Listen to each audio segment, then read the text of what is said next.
Are you ready? Sure, always ready. Welcome to Sports Back Talk with Boley and Ringer. Well, week 2 of the NFL in the books. Yeah, geez. So, next thing you know, we're going to be sitting here and sometime in October and November, the season will be half over, and we'll say, what happened to the season? Yeah.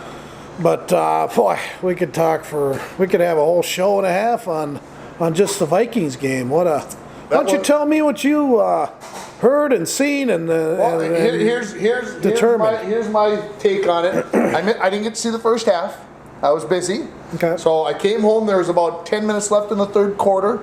I turned it on. It was 17-7. They kicked the field goal, made it 20-7, and then maybe it was the optimist in me, maybe it was the whatever, but I thought we're going to make a run at them in the fourth quarter. Something we'll cut it to 20-14, and maybe 20. Somewhere in there we'll get another touchdown. But we're not gonna find a way to pull this thing off. It's too far out. It's too far fetched. It's too crazy. It's too Minnesota Viking-like. Yeah. Well, then of course when our good friend Laquan Treadwell let that ball go through his hands for the 47th time in the last 2+ seasons, I was like, okay, that's the telltale sign that this thing is meant to be. We're not going to be able to pull this out. And then Green Bay let us back in. They threw twice with 2 minutes to go and threw 2 incompletions, gave us 2 timeouts, and gave us a chance. I don't know how that ball gets through 2 Green Bay Packers into Thielen's hands, but it did. And then the route that Diggs ran on the 2-point conversion was delicious. That's the only word I can use for it. I mean, the throw was absolutely perfect.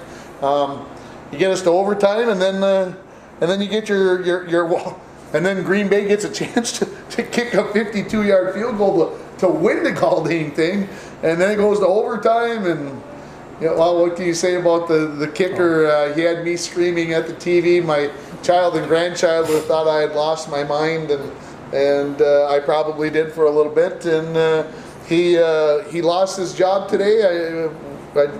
I see we signed the old Cowboys kicker. I still haven't figured out why they let him go. They must know something about him. Everybody else didn't sign him.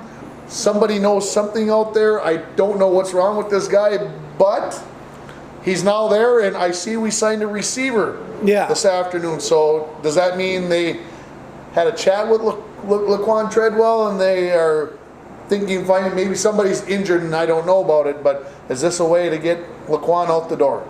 I don't think so. The receiver's not of quality. I think it's more of a sign that maybe Stacy Coley doesn't belong as a fourth. It could be that as well, yes. I don't think it was anything on Laquan Treadwell. I would have liked to have seen him brought Kendall Wright back instead, but there obviously was some red flags on him. I saw he was trying it out for a few teams today, but Kendall Wright I thought was a shoo-in to get that number 3 or 4 wide receiver spot. The Vikings waived him and then didn't bring him back when they had an opportunity today. And then the deal with Bailey is he was offered 4 jobs already and turned them all down. He wanted to go to a playoff contender, so I'm guessing one of the teams that tried to get him was Cleveland. So I'm guessing Dan Bailey and Dez Bryant have been hanging. Two Dallas Cowboys that aren't employed, and they said, hey, let's just hold out for the best deals. And I don't see Dez even. I mean, I'm sure somebody's going to give him a shot this year, but I see Josh Gordon signed with the Patriots. To me, that doesn't make much sense. Hi there. And I wouldn't want either player. I think they're just too much trouble in the locker room and too much distractions. The one team that can deal with it is the Patriots, because if you don't do what they tell you to do, they ship you off. Yeah. So, they show you the door. So I got to give my 16 cents worth on the Vikes. What about for you? Can you do it and stay calm? Is that what you mean? The 32 cents? I thought it. One of the most interesting tweets I seen last night is I think Daniel Carlson was put on this team to fail by getting drafted in the 5th round. Okay. Now you got to understand, the Vikings are the only team in the last 10 years to draft 2 kickers. That I would believe, yes. And both of them are unemployed. Yeah. So just like fantasy football, the NFL, just goes to show you probably should never draft any special teams, kicker or punter, unless they're Ray Guy, and you and I both remember him. But there's just no need, because look at all the good unemployed kickers there are. Cairo Santos, Kai Horvath, and of course Dan Bailey, and of course now Daniel Carlson is a free agent. But I just think they set him up. Too much pressure. Too much pressure. The poor kid, when you get drafted as a kicker, you're looked at as you better be doggone good. Yeah. Like John Stenerud good. Yeah. And the kid just, it's like all sports, all athletes, all high-end athletes, Ringer, and we've discussed this many times on the show. If you don't have confidence, you cannot perform at the level. And high-end players need to play at a very confident level or they will struggle. And I don't think the guy could kick a 22-yarder right now. Yeah, and of course, Zimmer said in the press conference yesterday, every one of them in practice, right down the middle. Every one of them. He's perfect. And the pressure, it's a huge stage, and that. So I suppose we do probably have to discuss the penalty on what's his face. I try not to remember his name because I don't like his Clay style. Matthews Jr. Yeah. Well, here's the deal. It wasn't a penalty, but there was probably 25 to 30 calls in the NFL games yesterday that weren't penalties, and they called them. So as far as the Packers players and fans and social media whining about that one call, there was a couple calls on Rodgers I thought shouldn't have been penalties either. And again, you can look at 16 odd games in the NFL, and every game I bet there's been 2 or 3 calls missed. And I found it interesting. I got a tweet just before we went on the air, and it was from FS North, and it was about Colin Cowherd, who loves to chat, and he went on a big rant. You don't like him, do you? I think you mentioned to me you don't like him. You like everybody, but you don't like him. He makes some good points. I can deal with the guy, but there's nothing wrong with saying I don't like anybody. You can say it once in a while. I don't like listening to Stephen A. Smith. I'll come right out and say that. I don't like listening to not Trey Wingle, but the guy who used to be Mike and Mike. I don't like listening to not Mike Golick. I know, Mike Greenberg. I agree with that. He drives me crazy. Yeah. But go on with your... So Colin Cowherd basically went on, he said the last fans that should be complaining about the call on Matthews are Green Bay Packer fans. Do you realize the reason why this rule is even in place is to protect your quarterback? Is to protect your quarterback. And I went, oh my gosh, he knocked this one. I like 200 feet. I like Colin. He made a great point. And then he went on to say, he said, Jerry Jones went to Richard Goodell a few years ago, 7-8 years ago, and he said, this league is no good unless we have our quarterbacks. We have our good quarterbacks. Yeah. He said right now, in this league, every team's got a good one except for Buffalo. You can watch every team in the league except for Buffalo because the starting quarterbacks right now are fairly healthy. And this is part of the reason they are going to be healthy. And it's an offensive league. It's not a defensive league. It's an offensive league, and it's meant to score points. And you got to have good quarterbacks to be able to do that. So I understand what the Green Bay Packer fans are whatevering about this call. I agree. In my mind, it wasn't a penalty. Did he pick him up and drive him to the ground? Yeah, I guess in that sense he did. I did not see the hit on Kirk Cousins earlier in the game. Or on Aaron Rodgers earlier in the game, when the Vikings got called. I don't know, whatever. But Colin Cowherd, I thought hit it right out of the park. About there's just rule was designed to save your quarterback, and so that he hit it on the head. You're absolutely right. I can't believe, and I didn't watch the after work Sports Center stuff, all those talk shows, and I'm guessing, I'm hoping some other people brought that up because that nails it on the head. That's where we're at, where we are with the NFL today. As far as protection of quarterbacks, it's because of the Anthony Barr hit on Aaron Rodgers about a year ago. So it was a crazy game. I guess maybe there's some justice in the fact that it ended up in a tie. I don't know, but it is what it is, and I hope that I hope our defense plays better going forward, because I thought after last week, I thought they were in a pretty good spot. But the one thing that Aaron Rodgers does is, Green Bay's not going to run the ball a whole bunch, so it's tough to get fumbles. And he doesn't throw interceptions very much. I mean, he puts the ball where it needs to go, and so when he does get to these guys, they don't get tackled much. They run out of bounds a lot, so you don't get a lot of turnovers against Green Bay, and that's a great thing for Packer fans. They're a very, I won't say safe team, but they do things where they're not going to create turnovers and give the other team a chance, an easy chance. I mean, there was a lot of quick hitches. I mean, a lot of quick routes being run, and you know what, though? I mean, your comment about the Vikings defense, Paul Allen brought it up, and I thought it was another good point, is we held them to 5 field goals. That's true. Okay, and only 1 touchdown pass by Aaron Rodgers. Got the other one off the block punt. So the old defense, the old bend but didn't break thing. I didn't think they played bad. It is a prolific offense. Now, it should be interesting. I feel sorry for the Bills coming into the Minneapolis next weekend, because right now it's already a 16.5 point spread. I don't think there's been a spread that big in the NFL in 10, 15 years, Ringer. So, wow, that's crazy.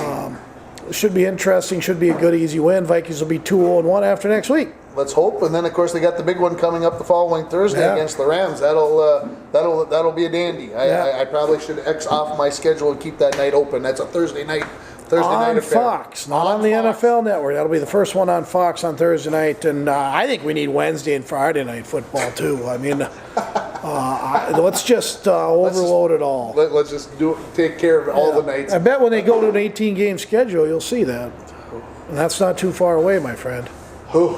Anyways, so what else? What else did you see in the NFL yesterday? Something that maybe struck you as? It's wide open, man. I mean, Patrick Mahomes, 6 touchdown passes. I was going against him in fantasy football.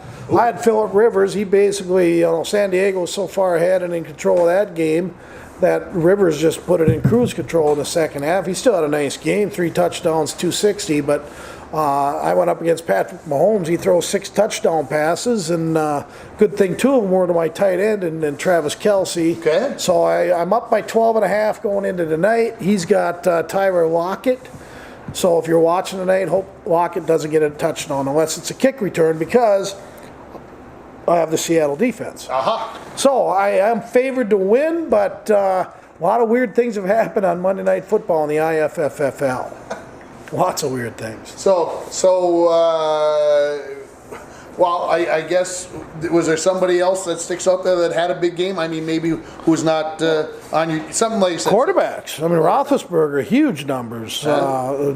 Stafford. I mean, it's the norm. Kirk, it's the norm. Cousins had a huge game, and right now the norm: 300 yards, 3-4 touchdowns, and there's only about 5 or 6 really good defenses in the NFL right now.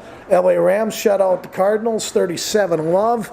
Gurley did not play much in the second half at all. I know it cost one of our franchises probably a win, but as far as quality defenses, I think there's only 3 to 5 really good ones. One's Jacksonville, who shut out Tom Brady, which didn't surprise me. They know how to beat New England, and that'll be the toughest way for New England to get to the Super Bowl. Was that the preview of the AFC Championship game?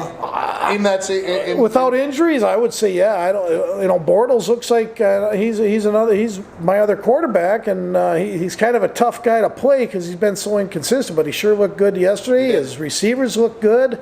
They played without Leonard Fournette, one of the top 5 running backs in the NFL, and they still manhandled the Patriots. And I guess that's good in a way, in that we got a new team to kind of cheer for. So. How good's one of the other Florida teams? How good is Tampa Bay? That's a mirage. That's a mirage. Yeah. So they're 2-0, and they're 2-0. Fitzpatrick's a good interview. 6-10. The guy looks the part. He's an Ivy Leaguer. That's playing the rogue personality, but he's got 8 touchdown passes in 2 games, Ringer, and Jameis Winston. He doesn't come back next week, but the following week, Jameis Winston is available, and the tough to give him the job after what, if they go 3-0 to start the season, he might not ever get it back. Exactly. Kind of scary that way.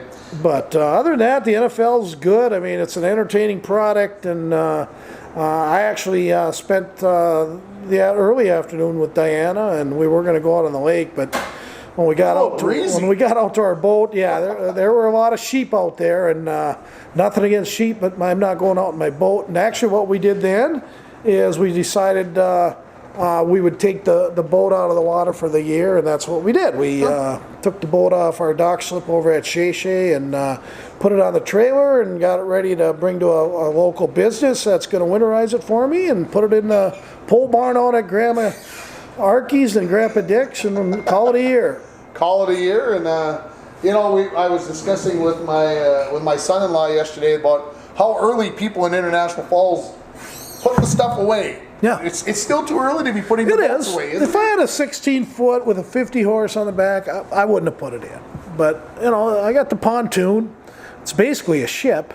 It is. It's very nice. And there's a lot of things you got to clean out. And, but like pulling the docks, the floating docks, and everybody's pulling stuff off the lake. To me, it's like 3-4 weeks early yet. You might get another Sunday like we had yesterday where it's 80 degrees, and you might want to get out on the lake and whatever. I don't know. Yeah, I mean, there's no reason you still can't get out there and do that. But people always worry they don't want to be stuck between a rock and a hard place. Come Wednesday in the middle of the week and the middle of October, and all of a sudden you have a snowstorm, which can happen. Okay. Now you're in panic mode.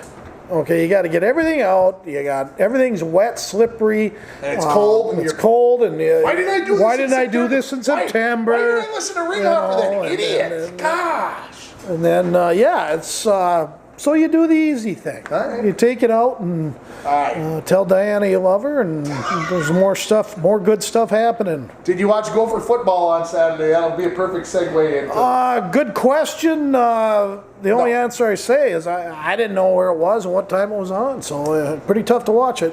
Big Ten 2:30 it was on. Anyway, they'll be on FS1 this week, I believe, taking on Maryland in their Big Ten opener. And no DJ Moore for Maryland this year. He destroyed the Gophers. I was at that game. That was the one game I was at. And DJ Moore is in Carolina. He did score a 51-yard touchdown yesterday. See, he's got all the stuff. So, did you watch any college football this weekend? What do you define watch? Did you partake of anything with your eyes on a screen like in front of you with football being played on it? I went by the Alabama game. Yeah, that wasn't worth your time though. It was 49-7 at halftime. I like the Rebels. Yeah. Ole Miss. Yeah. Eli Manning. Chuck Muncie. Remember Chuck Muncie? I remember Chuck Muncie, number 46 for the San Diego Chargers. Yeah. The goggles wrapped around. Yeah. So, anyways, no. It's in my profile, right? I know it's in your profile. Okay, I don't like college football. But a couple of good top 25 games. The Auburn LSU game was worth some time, and I did not stay up for Ohio State and TCU. Somebody had to get their rest and get caught. It was like at 6 o'clock. It was a 7 o'clock start, and when halftime came, the TV went off, and Tim went to bed. It was congrats, Grandpa. So what was the name again? It's kind of a cool name. Vinny. Last Tuesday morning. Vinny. Vincent Peter Manassa. Vinny the Hammer. Manassio. That was like because for the Vinny, you got to be Vinny Manassio. Right? Vinny Manassio. I like that. So Vinny the Hammer, he's doing well. Had to spend a little extra time under the blue lights this week to deal with the jaundice. Everything seems to be progressing in the right direction, and he's cute as the Dickens. Good. Good to hear. Obviously, takes after his grandmother, and yeah. So let's move on to the Wild. Let's move on to the Wild. They got their first preseason game coming up Wednesday. Tonight? Tomorrow night.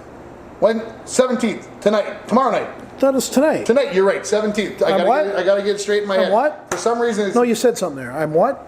You're right. Okay. I just love tonight. And then they play again on the 20th, which is Thursday. And so the preseason gets started, and the real season gets started in about 3 weeks. And, and we haven't had a chance to talk about what the Wild did in the offseason by signing Zucker for a big bag full of money, signing Dumba for a big bag of money. They get the new GM maybe doesn't make a big splash, or did he make a big splash? Not yet. Not yet. I kind of like what he's done. He wants to do his own self-evaluation.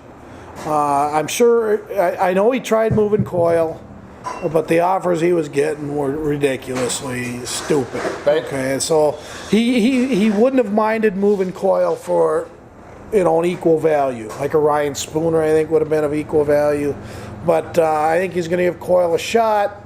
I think I got it mentioned in my notes, which I'll bring up later. But I did make a mistake today. See, he's human. I made a comment. Of course, sometimes when you make a comment on Twitter, you better do your research before you make the comment. I said, Sherratt's playing tonight for Winnipeg, and I had mentioned that he was the one that cross-checked Stahl in front of the net. Well, it actually was Josh Morrissey. And of course, it was a person from Winnipeg who jumped your. Actually, they were very good about it. He just mentioned, I believe that was Morrissey that did that. I said, well, thank you very much. You are correct, and you move on. Some guys will get on there like, you're an idiot. How can you say, hey, it's an honest mistake. It's Twitter. But Josh Morrissey was the guy who did it. Sherratt's playing, Morrissey isn't. So it's basically the bottom two lines are playing for the Wild. Okay. So there's nothing really to garner out of it. None of these are really nothing to garner. This is to see who's going to be on the third and fourth line. Who's going to play? I think who's going to start in Iowa and who's going to start? I think the lineup's set, to be honest. I think the first time I can say that in the last 5 years. I don't see any changes in the top 13 forwards at all. Okay, so let's so you don't think you've got lines down, but you got who the top. I got lines. All right, I want to hear them. You want the lines? I want the top line for the Minnesota Wild. It's a no-brainer. Stahl will be playing with Granny and Zucker. Okay. Zucker will play the left side. Granlund's play as off wing. Very good. Very good at times last year. They need to step it up, even though Stahl had a career year. He has to somehow get 25 to 30 again. And Granny needs to get 80 points, and Zucker needs to get 60 to 70 and score probably 35 goals again. So that's going to be a lot of their scoring is going to be coming from that line, and I think they can. I think they all three will have a very good year. Line two then. Line two, they'll have Parisi on the left side. Nino Niederreiter will be playing the right, and Koivu, unfortunately, will be a top 8, top 6 forward, and I've been tweeting about that for about the last 3 or 4 months that if Koivu remains a top 6 Boudreau's not following you on Twitter yet? Huh? Boudreau's not following you on Twitter? Boudreau is not. Is not. Micheletti, him and I have argued about a few things, and he kind of contradicts and goes back on some of the things he says. At least I don't. And he had mentioned, because I said Koivu can't be a top 6 to be effective, and he comes back and says, well, he's going to be playing top 6. Well, I don't agree with that. I think they need to get him down at the third line, kill penalties, play a defensive role. Now, who's the guy that's going to jump in there? Can it be Eck? Can it be Coyle? Can it be Greenway?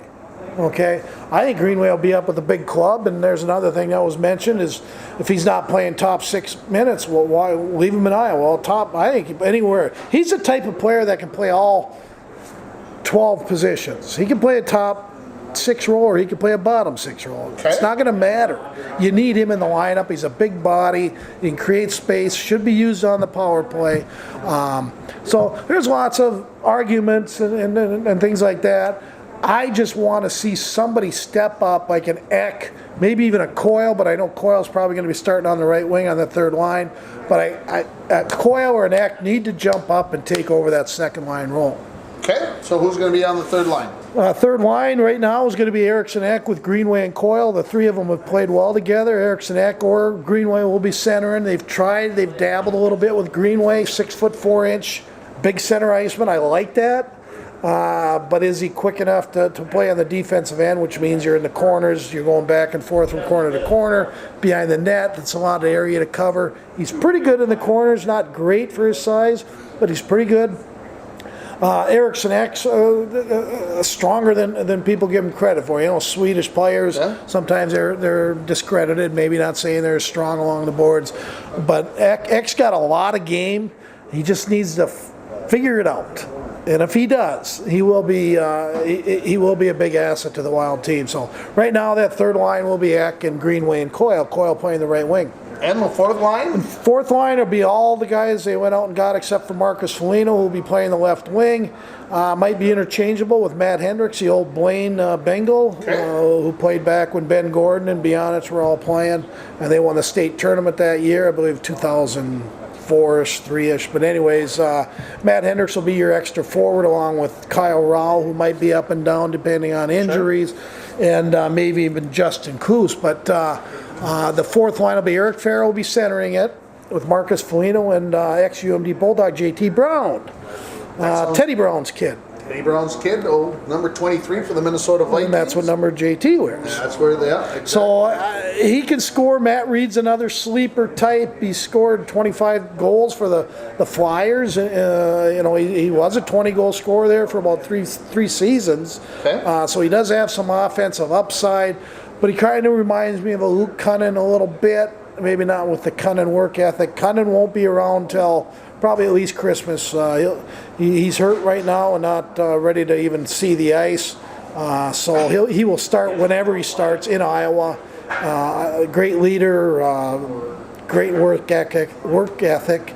Don't be surprised if he's up sometime after the new year. Again, depending on who's hurt, who isn't hurt, when Parise decides he's going to be hurt again too. Any surprises on the defensive? None. You know, Susie and Sealer, I think, are battling, and Gustav Olofsson are battling for that sixth spot.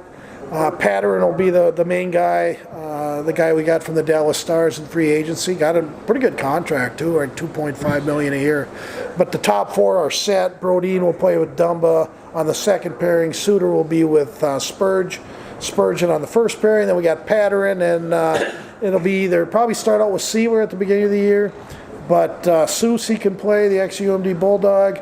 He got a good look-see in the playoffs last year. Look at Louis Belpedio. Played at Miami of Ohio for 4 years, graduated, had opportunities to go with the Wild, but he's got a lot of potential. He's a right shot. And we'll see how long Prosser can hang on to that number 7 spot.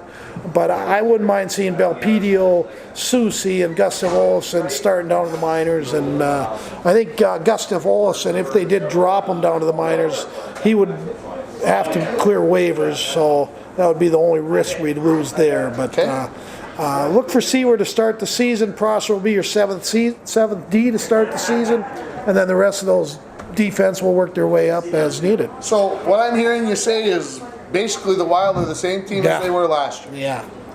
So what's going to change? Are we going to try to change our mode and try to get ourselves ready for the playoffs and say, wow, if we only get 90 points, but we're more playoff ready rather than playing a wider open? I don't know.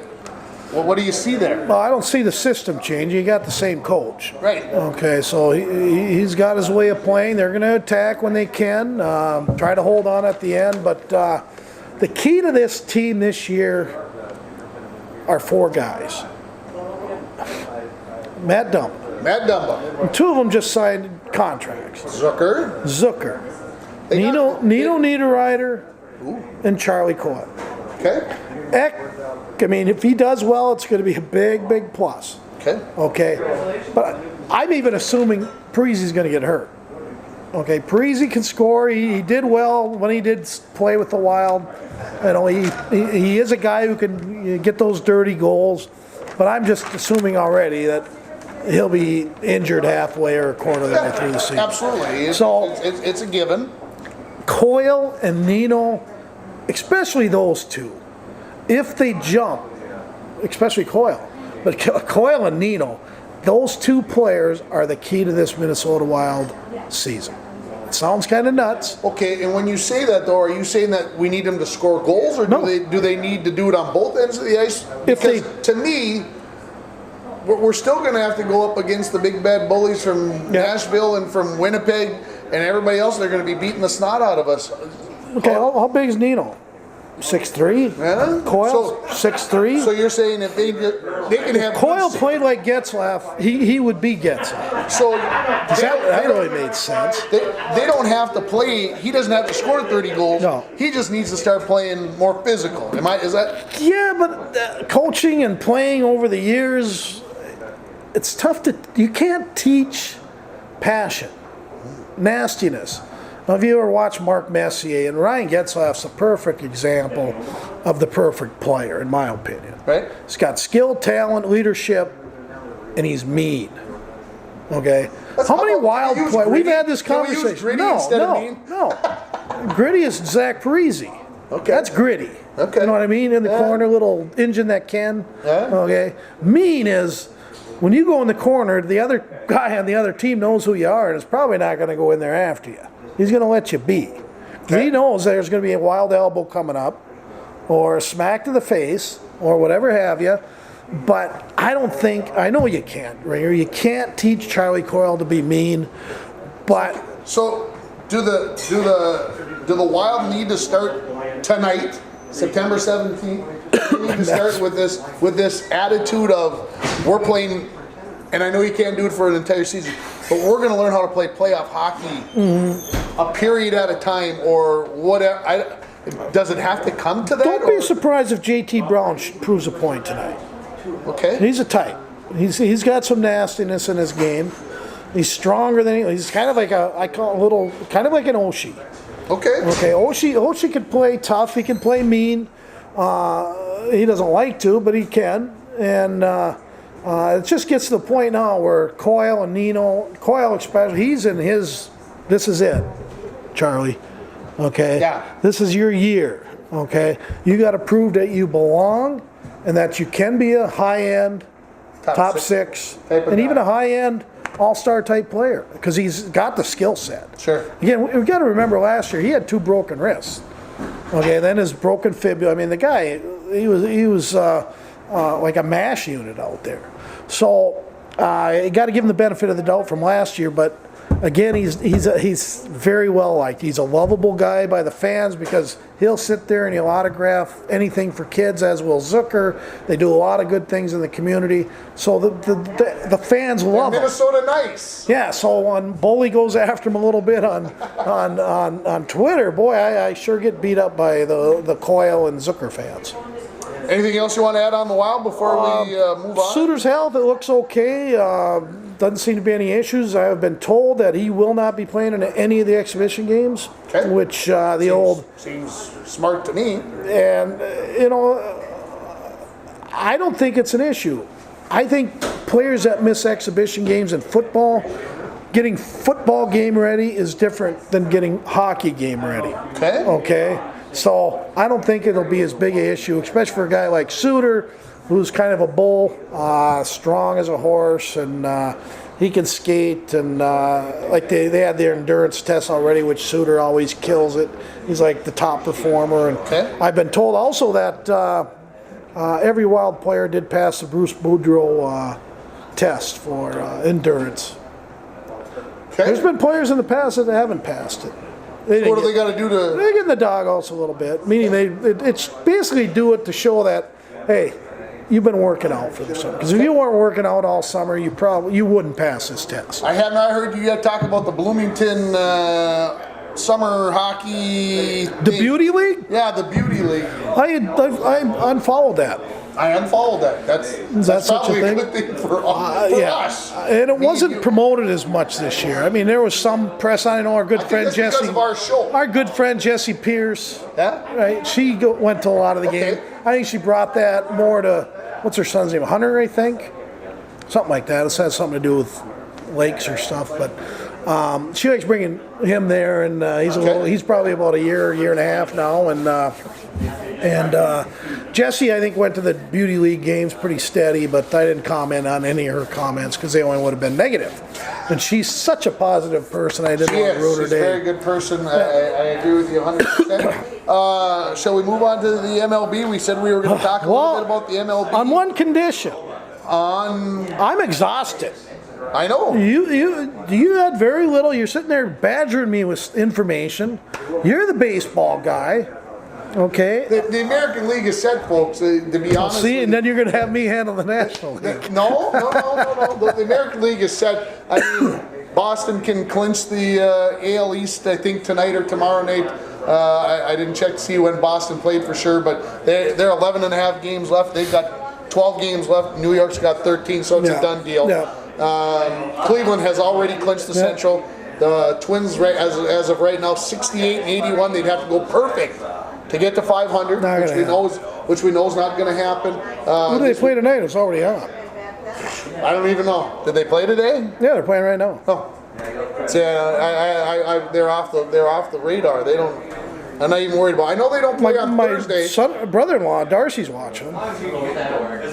He watches every game. Ooh, you know Darcy? Why would you be watching every game now? Because he loves the Twins. Because he loves the Twins. He's not wishy-washy like you. You just watch them when they're in contention. There you go. See, and we got things to do. Take anyway, and then of course out in the West, it's going to be Houston and Oakland. I think if I got my numbers correct. Houston will get in as the regular season, and Oakland and the A's or Yankees will be your wild card game. Yes, absolutely. And it will be at Yankee Stadium. Yeah, I would agree with you there. Absolutely. In October? In October, when the Yankees are unbeatable, right? Well, is Reggie going to be there? Should Reggie be there? He's Mr. October. He is Mr. October. God, how would you like your nickname to be named after a month? And I was born December 1st. I should be Mr. December. I was born in October, the greatest month of all, so I can understand. You were born what? In October. Halloween night? No, the 18th. Anyway. 18th. In the NL East. What a mess. Well, again, 13, 12. 2 weeks left in the season. The Phillies are behind 6.5 games behind the Braves, and the Nationals are 7.5 back. So pretty much done there. Phillies were right in it too till about 2 weeks ago. Yeah. And they just choked. Mike Schmidt and Greg Luzinski. They needed those two guys. We don't like Philly anymore. Steve Carlton. The Central, the Cubs, the Brewers, and the Cardinals. The Cubs leading the Brewers by 2.5. The Cardinals by 5.5. Only two of those will get in. And only two of those are probably going to get in. Probably, I'm guessing the Brew Crew and Chicago. Chicago will win that division. I agree. I think they'll hang on. And then out west, it gets a little scary because the Rockies and the Dodgers. Both of them will get in. Each with 82 wins play tonight. Right now. And half a game apart. They play tonight. Play a 3-game series tonight, and well, that kind of helps out the Cardinals, who have 82 wins as well. Yeah, but the Cardinals still got to win.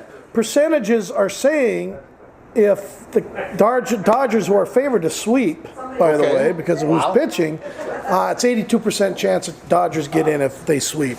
If not, it drops to 52%. That's some pretty good numbers right there. Those are statistics, my friend. So, and you don't like the statistics. I do not. Like the feel. I like the feel, and I got the feel that the Dodgers are in. Easier schedule. The Rockies will probably make it in. The Diamondbacks are 4 games back of the Dodgers, 4.5 back. Much like the Phillies have kind of slid the last couple of weeks. I know Jay Bartkowski will be sitting here. If he's watching this, he'll be saying the Cardinals are going to find a way to get in. They're going to get hot over the last 2 weeks. I think it's going to come down to the last day between the Cardinals and the Rockies. Who's that second team? The Dodgers are going to win the division. That's my opinion. And then it'll come down to the Rockies and the Cardinals, and we'll see what happens. Really? Somewhere that'll be the second. As far as your last wild card. The Brewers will be in for one of the wild cards. Yeah, if the Rockies do get swept, of course, that definitely helps the Cardinals, like you said. Absolutely. So, but I still like 2 getting in from the East or Central, and 2 getting in from the West. Sounds fair enough for me. Are we going to go over any scenarios after that, or are we going to wait until next week? I think we'll wait till we'll wait a couple of weeks once we know what's happened, and then we'll make our predictions for the playoffs in two shows. No, you weren't around when Jay was a little fella. When Jay Bartkowski. I was not around. I did not come to the Falls till '94. Okay, a good friend of mine in high school was a kid by the name of Steve Smirka. Okay, Steve Smirka kind of lived across in a crow's fly from the Bartkowskis. Okay. And I used to go over to Steve's lot and hang out and do what we do and hang where we hang. And there's always this little blonde-haired kid that always had this St. Louis Cardinals hat on. Never went anywhere without it. Yeah. Okay. And he always had it on, always on the same way. It had a little fade to it. And I remember asking Smirka, who's the kid with the car? And he told me who it was, and I knew who his dad was. I didn't know Jim like I know him now. Like, we're pretty good friends now, but I knew of the Barkowski name based on the Coca-Cola bottling and all that. But it was funny because I still think when we got into men's fast pitch softball, which Jay's 4 years younger than me, when we were playing that, and Jay would have been in his early 20s, he was still wearing the doggone hat. I mean, same one. Probably. So there's allegiance to a team, and I'm sure Bush or Michelob or one of those franchises probably supplied a free hat to him every year. I texted him a couple of weeks ago, and I asked him something, and he says, well, I'm across from the Taj Mahal, which meant he was across the street from Busch Stadium. He was down in St. Louis for some meeting, I'm sure, with Anheuser-Busch, and he was down there probably going to watch a couple of games along the way. And so, yeah, he's a diehard Cards fan, and I understand why. Yeah, I mean, I don't have to like it, but I understand why. Help pay the bills, I guess. Absolutely. Lloyd, are we taking any questions Yeah, tonight? we can take. I assume you already talked about the Vikings. We did talk about the Vikings already. You want to offer any opinion on anything?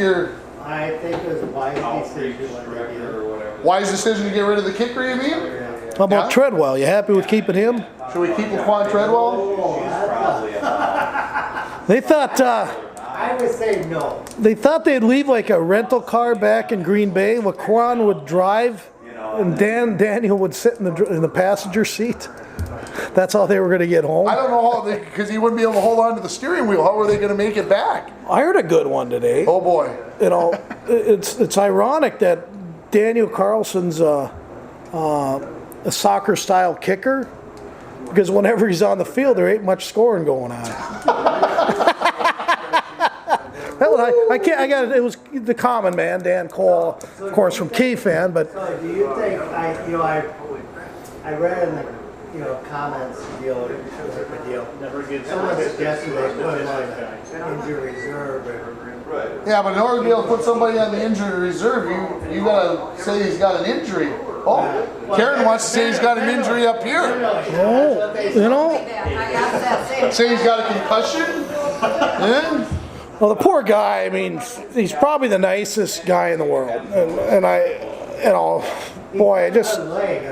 Yeah, I feel bad for him. You don't ever want to, although I think there are fans that like to see people fail. It's sad. It's kind of a sad deal because he didn't go out there for any one of those 3 kicks and purposely tried to miss. He wanted to make all of them. Hey, sometimes when you got the shanks in golf, I mean, do they start throwing the guy out the door? I mean, I've had issues with that. Not the shakes, but just when I bring the putter back, I had to drop the putter because I knew I couldn't bring it back the other way. It's scary. He does have the leg. he's got a leg. That was, I was looking at the comments, and I never thought about that. You put him on the practice squad or injury reserve. I'm sure you can put him on the practice squad, but you're using up one of your spots. Yeah. Well, hopefully, everything will be fine in his life, and he's got a degree from Auburn University, which is a good college, and who knows? Maybe 3 years down the road, the kickers, they can go work out now for, the next 18 months, and he could maybe be good. So we'll see what happens. You wouldn't talk to me about the Gopher football game. Did you watch any of it? Yeah, I did, but so you guys were predicting 2 or 4 wins. I predicted 2 or 4 wins. Yeah, I predicted 2. I said 4, and they've got 3 wins. The Gopher football. And I looked at their schedule Saturday, and they got pretty easy schedule. They could beat Maryland. They will lose to Maryland, no doubt about it in my mind. And then They got Ohio State. they might not even be able to come out of there. They're going to get so You thought beat the up. 16.5 point spread was bad for the Vikings. Other than that, they're probably in the rest of the games. No Penn State, no Michigan. No Michigan, no Michigan. Oh, Michigan's. What about Wisconsin? Michigan's They can't be in the Wisconsin They game. got Wisconsin and Iowa? So Iowa's kind of seesaw. Yeah. Not that good. You know what we're gonna, you How about know, Nebraska? you know what we're gonna do, Lloyd? Nebraska's 0-2. They look awful. Next Absolutely. week we're talking SEC. No more Big Ten. You know why? 7 Big Ten teams lost this weekend. Okay, I'm jumping on the bandwagon. SEC, let's go LSU. Next week we're LSU and SEC country. I agree. John Fine, who's that guy? Who's Feinstein? not Feinstein? He's on ESPN. Paul. Can't think of his name right now. Yeah, Paul, oh my lord, I know. Yeah. yeah. Doesn't matter. Any questions, though? You got any other questions? Questions? I don't think, Mr. Ward, you had a question about sports? You want to talk about the St. Louis How was Cardinals, your- who are your favorite baseball team now because you live underneath the arch?